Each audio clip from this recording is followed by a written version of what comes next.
കൊണ്ടോട്ടിയിൽ ജനിച്ചെങ്കിലും നിലമ്പൂർക്കാരനായ ഒരു നേതാവ്. നിങ്ങളും കേട്ടിട്ടുണ്ടാകും. സഖാവ് കെ കുഞ്ഞാലി.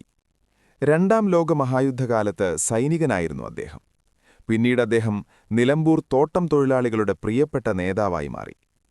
കുഞ്ഞാലി വെറുമൊരു നേതാവല്ല, ചരിത്രമെഴുതിച്ചേർത്ത നേതാവാണ്. അന്ന് ജയിലിൽ കിടന്നുതന്നെ ഇലക്ഷന് മത്സരിച്ചു ജയിച്ച സഖാവ്. നിലമ്പൂരിന്റെ മണ്ണിൽ വിപ്ലവം കൊണ്ട് ചരിത്രമെഴുതിയ പ്രിയ സഖാവായിരുന്നു.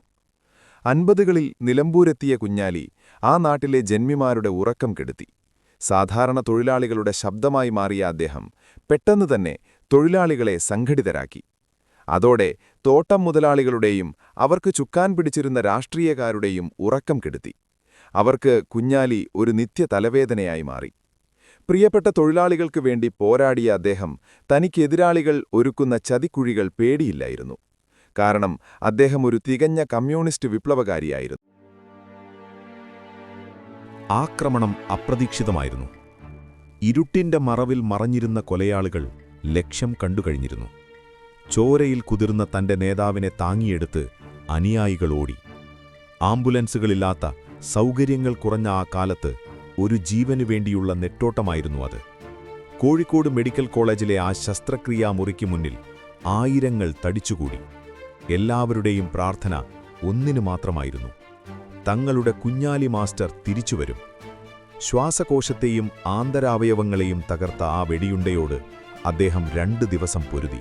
പക്ഷേ ജൂലൈ 28-ന് ആ പോരാട്ടം അവസാനിച്ചു. കേരള രാഷ്ട്രീയത്തെ പിടിച്ചുകുലുക്കിയ ആ വർത്തമാനം കാട്ടുതീ പോലെ പടർന്നു. സഖാവ് കുഞ്ഞാലി വിടവാങ്ങി. അവസാനിക്കാത്ത നിഗൂഢതകൾ. കൊലപാതകം നടന്നത് എസ്റ്റേറ്റ് റോഡിലായതുകൊണ്ടുതന്നെ പല സംശയങ്ങളും ഉയർന്നു. ആരാണ് ആ തോക്കിനു പിന്നിലെ കൈകൾ?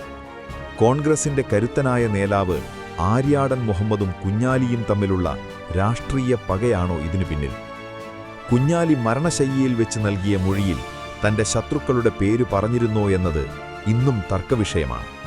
കോടതിയിൽ കേസു നടന്നു. തെളിവുകളുടെ അഭാവത്തിൽ കുറ്റാരോപിതർ മോചിപ്പിക്കപ്പെട്ടു. എങ്കിലും നിലമ്പൂരിലെ ഓരോ മരത്തണലിലും ഇന്നും ആ വെടിയൊച്ചയുടെ മാറ്റുലികൾ കേൾക്കാം. ഒരു രാഷ്ട്രീയ നേതാവിനേക്കാൾ ഉപരി സാധാരണക്കാരന്റെ നെഞ്ചിലെ കനലായി മാറിയ കുഞ്ഞാലിയുടെ കഥ ഒരു ത്രില്ലർ സിനിമയേക്കാൾ ഉദ്വേഗജനകമാണ്. ഇന്നും നിലമ്പൂരിലെ പഴയ തലമുറയിലെ ആളുകൾ മഴ പെയ്യുന്ന ആ രാത്രികളെ ഓർക്കുമ്പോൾ പറയും, അന്നവർ വെടിവെച്ചു വീഴ്ത്തിയത് ഒരു മനുഷ്യനെ മാത്രമല്ല, ഒരു നാടിന്റെ പ്രതീക്ഷയെ കൂടിയായിരുന്നു.